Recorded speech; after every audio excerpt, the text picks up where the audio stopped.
Coming up on Jerusalem Dateline, Syria, a nation torn apart. Insurgents capture whole cities as the Syrian government, Russia, and Iran strike back hard. Plus, elusive ceasefire. Hezbollah violations result in IDF strikes on terror sites. Analysis on Syria and the International Criminal Court from Middle East experts Jonathan Spyer and Hananya Naftali. All this and more coming up on this edition of Jerusalem Dateline. Hello and welcome to this edition of Jerusalem Dateline. I'm Chris Mitchell.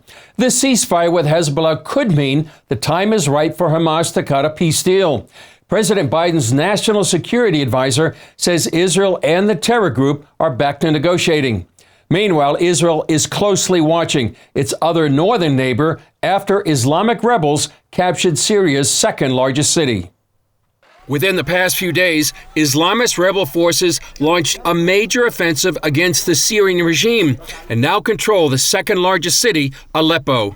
This is unprecedented for the rebellion. The rebellion never held all of Aleppo, and it was expelled from all of Aleppo because it held the eastern part of the city for a while in 2016. Over the weekend, the rebel forces continued their advance further south.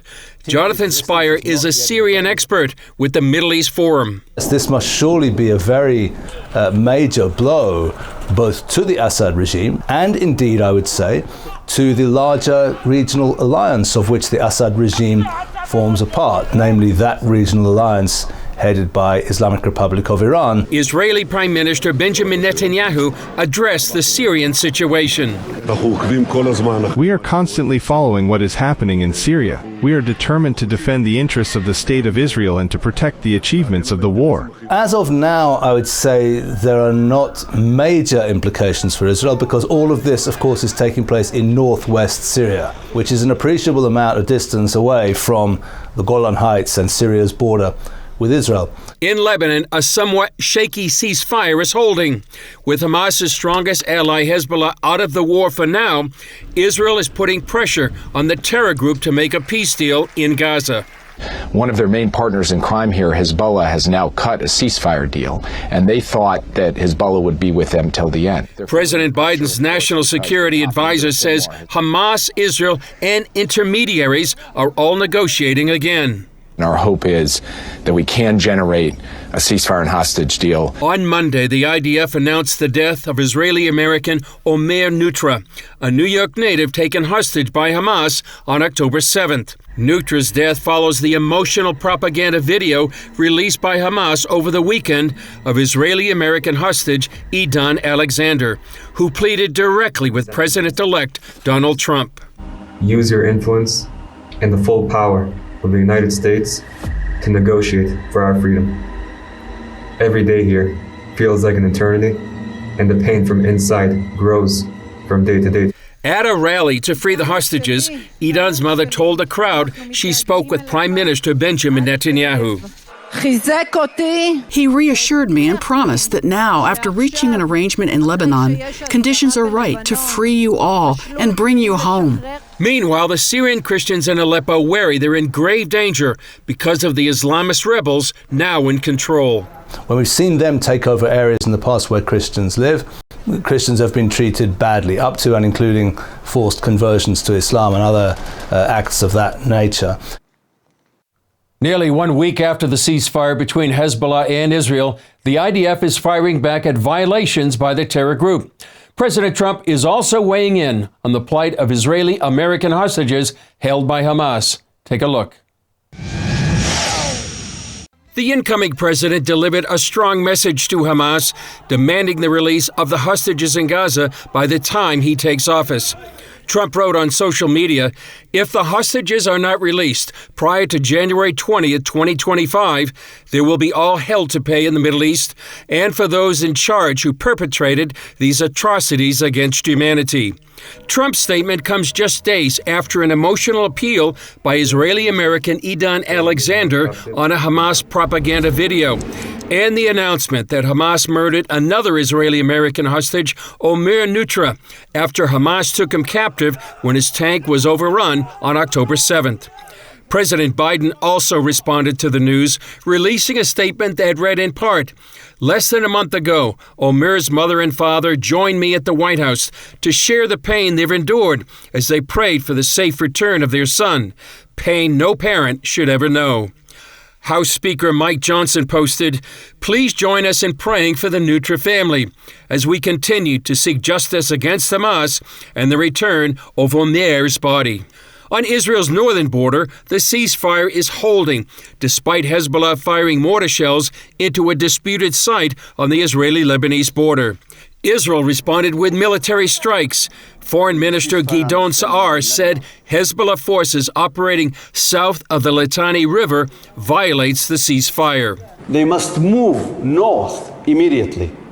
I want to emphasize, Israel is committed to the successful implementation of the ceasefire, but we will not accept a return to the situation as it stood on October 6, 2023. If violations occur, Israel will enforce.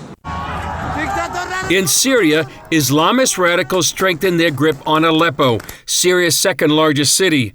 Christians inside the city are terrified. One couple telling CBN News they fear for their lives and possible massacres. And so now we have what's called Hayat Tel al-Sham, a terrorist group that is known as being jihadists who follow Sharia law, have just taken over Aleppo. And while they've announced that they're not targeting Christians or any religious minorities right now, there's much fear because the way they've governed Idlib, where they currently control, they've been using Sharia law there. So Nadine Maenza, the president of the International Religious Freedom Secretariat, tells CBN News it's vital for Christians to pray and speak out. I think this is a time for the church to come together and think about how we can support those who are suffering. So many good organizations doing work for those who are fleeing to provide support. So many ways we can tell the stories that we're reading about, hearing about. So, we're supposed to remember our brothers and sisters in chains. And this is one of those times where we can remember those who are suffering and pray for them and do what we can to support them. Coming up, spiraling into chaos. Analysis from Jonathan Spyer on the geopolitical power shifts in Syria.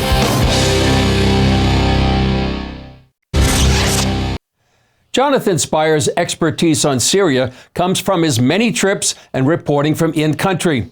He's also the director of research at the Middle East Forum, a fellow at the Jerusalem Institute for Strategy and Security, and a columnist for the Jerusalem Post.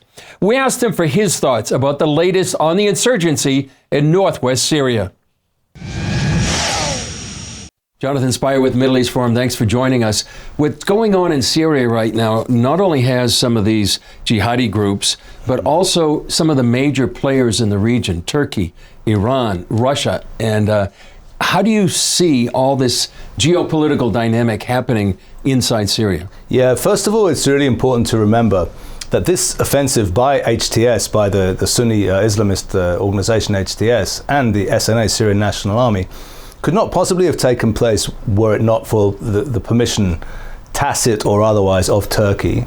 The area of control of the rebellion in the northwest of the country from which this offensive has erupted is guaranteed by the Turkish army. The Turkish army has military positions around the area in question. So there's no way these guys could have attempted this without Turkish permission. The Turks clearly are keen to sort of advance their position against what they regard, I think correctly, as a weakened Iran/Russian alliance. Weakened because every component of that alliance is very busy elsewhere. The Lebanese Hezbollah organization, the key kind of enforcers on the ground of that alliance, are hurting badly as a result of the effective sort of decimation of much of their ranks by Israel over the last couple of months. The Russians are very busy in Ukraine, and they're facing a key strategic challenge there of advancing as much as they can, in the months ahead prior to Donald Trump, taking up the presidency of the United States. And the Iranians themselves, of course, have been engaged in duels with Israel on two occasions, direct missile confrontations with Israel on two occasions over the last, since the spring, since April. So all the components are busy. or damaged, which means I think that the Turks thought, okay, it's a good time for us to sort of push our interests forward, to take some more ground, to push back our rivals in the Syrian context, and that's precisely what they're in the middle of doing. The Russians very clearly are keen, and the Iranians are keen to hit back. We're already seeing Russian air power committed to the skies over Idlib and Aleppo, with the usual inimitable results of the application of Russian air power, namely widespread destruction of property and civilian lives.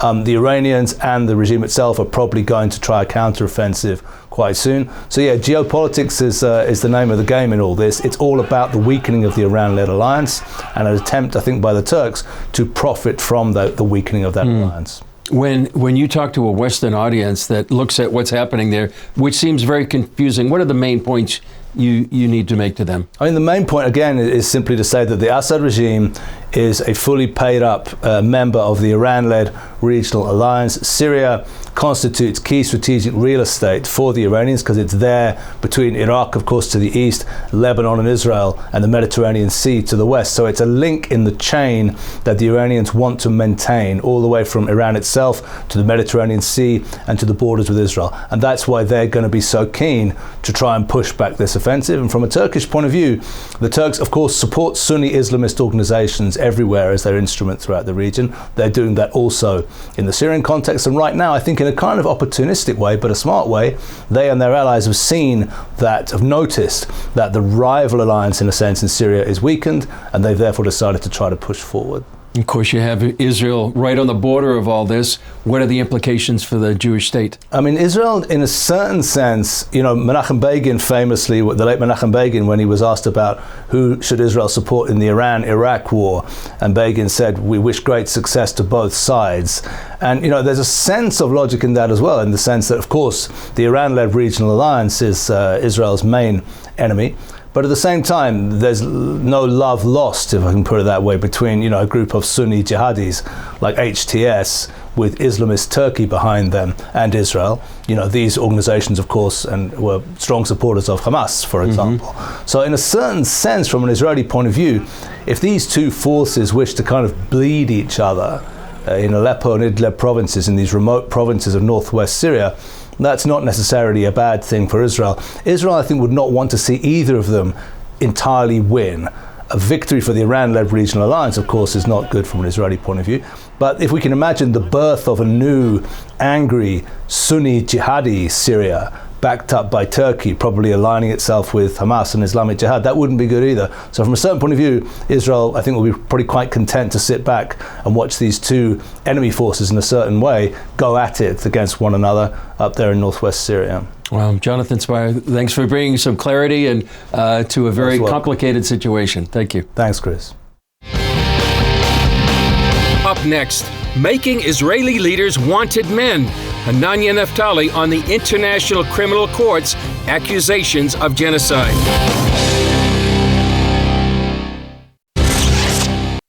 Welcome back to Jerusalem Dateline. We're here in our studio with Hananya Naftali. Hananya, you do such great stuff on X. First of all, tell us the platforms that people can find you. Well, thank you very much for the introduction. I do Israel advocacy, fighting the lies on social media. The media, it's a big and important. It plays an important role in our society. It's one of the main front lines of the battle over Israel. Exactly. Yeah. So you can find me on X, YouTube, Facebook, Instagram, TikTok, LinkedIn. I believe in being with the truth wherever it's possible. You're on all these platforms. We're in the shadow of the decision by the ICC to issue arrest warrants for Prime Minister Netanyahu and former Defense Minister Yoav Gallant. Tell us your thoughts about that, your reaction. Well, I think that that's an attack not just on the Prime Minister or the former Defense Minister, but rather an attack on every Israeli civilian. Because those, by the way, that do not have the truth, those that lie, they attack the truth. And at the end of the day, what Prime Minister Netanyahu is doing, fighting for dealing with a seven multi-front war, at the end of the day, he is going to answer to the people of Israel and to history, not to hypocrites. So I'm asking, as a citizen of planet Earth, where were they when Christians were butchered in Nigeria? Why did they turn a blind eye when Arabs were massacred by other Arabs in Syria, in Lebanon? Where were they? So all of a sudden, when Israel is defending itself and fighting for its survival, then they find it comfortable to attack us. The one democracy in the Middle East, it's shameful. Instead of attacking the one democracy in the Middle East and siding with terrorists, because by the way, it is Hezbollah, Hamas, and Iran that congratulated these are arrest warrants. And they said that they're fantastic. So when you see evil celebrating those decisions, that's how you know that it's evil as well. Yeah. And they accused the Prime Minister and the former Defense Minister of starvation and committing war crimes, even while Israel has been sending in, I think, 1.1 million tons of food to the people of Gaza and trying to protect them in the midst of Hamas embedding themselves in the population. It's preposterous. I think that the number stands at around 800 tons of aid that Israel channeled through its border crossings into the Gaza Strip. I served in the Israel Defense Forces. I served in the Armored Corps, in the tanks, and later as a combat medic. We were never instructed to use means of starvation or to use violence against the people of Gaza or Palestinian people in Judea and Samaria. On the exactly the opposite, I saved with my hands Palestinian civilians and Syrians as a combat medic in the Israel Defense Forces. I saved them. So how can they come to us, the people that uphold the highest standards of human rights, also in the army, and accuse us of such things? I saw with my own eyes when I visited the border crossing, Kerem Shalom, how trucks filled with humanitarian aid are crossing into the Gaza Strip. And Chris, you and the audience, they have seen multiple videos of Hamas stealing this aid, and also a lot of trucks outside the border crossing waiting for the UN organizations to take them and distribute them to the people of Gaza. I've not seen an army in the world that spends so much energy into helping the other side. But that's really the point, that we don't see the Palestinian people as the enemy of Israel. It's Hamas, it's the Palestinian leadership. At the end of the day, I'm sure that there are people on the other side that just want to live their lives, but also we cannot allow people that want to slaughter us to get away with it. So bottom line, we are not going to apologize for defending ourselves. And what they're doing to Prime Minister Netanyahu and to former Defense Minister Gallant, this is a reminder from dark chapters in history, like the Dreyfus affair. Yeah. And I think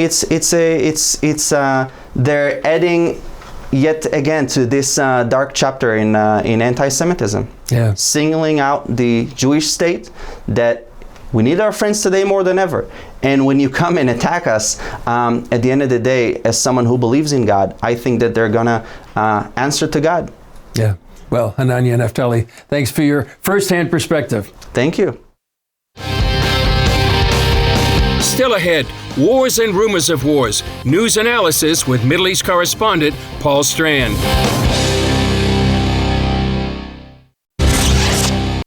Welcome back. I'm here with Paul Strand, one of our Middle East correspondents in our studio. Welcome, Paul. Thanks. So much shifting sands in the Middle East. Yeah. You have northwest Syria, you have Hezbollah, Hamas, the hostages, and the ICC as well. How would you look at this geopolitically from a really major, like a 30,000-foot view? Yeah, what's interesting is to think that there was Israel just trying to wipe out Hezbollah, just trying to solve its own problem. And by wiping out most of Hezbollah, all of a sudden right after that, Turkey backs a bunch of these insurgents in Syria and goes after Syria, it seems like. And so you have to wonder, why did it do it right then? And I think that Iran, which was the big threat in this region, has been so weakened, both by Israel hitting it real hard the last time on October 26th, wiping out its air defenses basically. And I think that Iran's been so weakened that Turkey suddenly sees a chance here. And so we could see a big global realignment going on here. And what we had was Israel was really threatened by Iran and all those Shiite terrorists. And now could it be Turkey and all these Sunni terrorists? So it's not like this is a sudden relief for Israel, and that we see that if let's say the Islamic regime falls, we'll get a world of every country will sign the Abraham Accords and we'll have wonderful peace. Now maybe are we going to get the Shiite terror replaced with a Sunni terror? And is Turkey basically looking at the long picture and saying, Erdogan there saying, I want the Ottoman Empire back, and here's my chance. It's a time to strike right now. So what's fun about it is, not fun because there's a lot of tragedy going on in Syria, but what's interesting is Israel, what do? Whose side do they take? Either one who wins, if there's a clear winner, is going to come after Israel anyway, so that's not good. But what might happen is that they really hurt each other. And we saw this a lot in the Bible, where there'd be all these enemies coming at Israel, and all of a sudden they'd all fight each other and wipe each other out, and there'd be Israel clean and free. And so I'm looking at this and saying, what's God doing in the middle of Turkey and Iran and Syria and the Russians all saying, what are we doing, as if they're in control? Who knows? Maybe God's up to something in the big picture. The late Menachem Begin, I think Jonathan Spyer said in his interview when he was asked about who he wants in the Iran-Iraq war, and he says, I wish them both success. So Israel's enemies fighting themselves. Some people are thinking even prophetically, you have all these major players, Russia, Turkey, Iran, and Syria. And could this be a prelude to things prophetically like Ezekiel 38, 39? Exactly. But what's interesting is that eventually, even if these guys are all killing each other now, someday they're supposed to all get together and come against Israel. So that's right. Who knows? It seems like, it doesn't seem to me like we're right at the edge of the end of history. Correct. Because I still see that a whole lot of things have to happen to line the nations up all against Israel like we expect it to be. But it sure is an interesting time to see right at this moment all the shifting sands, because it seems like Israel, by really knocking down Hezbollah hard and hitting Iran hard, has maybe changed the whole calculus of the region. One other thing we're seeing is the Trump effect. And he weighs in on the hostages, and he says that, there's hell to pay if these hostages aren't released by January 20th next month, when he takes the oath of office, reminiscent of what happened with President Reagan back in 1980, before he took office in 1981, after winning the election against Jimmy Carter, and warning Iran, you better let these hostages go before I take office. Yeah. Isn't it interesting to see how much he's matured over 8 years, President Trump, in the fact that when he came into office, he didn't know what to do. He didn't know how to govern, really. And here we see him now governing, 50... And he's not even in office yet. More than 50 days away from taking power. And in a way, he's already taken power. And, this comes after that one hostage pleaded with him to do what he could. And he comes out and just says, let them all go now or else. And I loved his last sentence where he says, those responsible will be hit harder than anybody has been hit in the long and storied history of the United States of America. And then all caps, release the hostages now. How does this play? You who have lived here for so long, how does a statement like that play in the Middle East? Well, there's a sense, there's a saying, the strong horse. People follow the strong horse, made famous by actually Osama bin Laden. And strength matters here in the Middle East, and I think they respect that kind of statement by President Trump.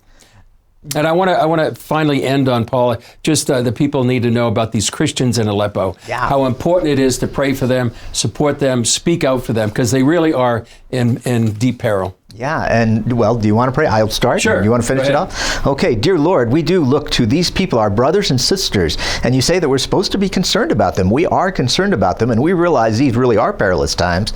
Suddenly, terrorists who have killed them in the past are right back, right on their porches. So we would ask God that you would guard them, you'd protect them, that they would find their refuge in you. Yeah.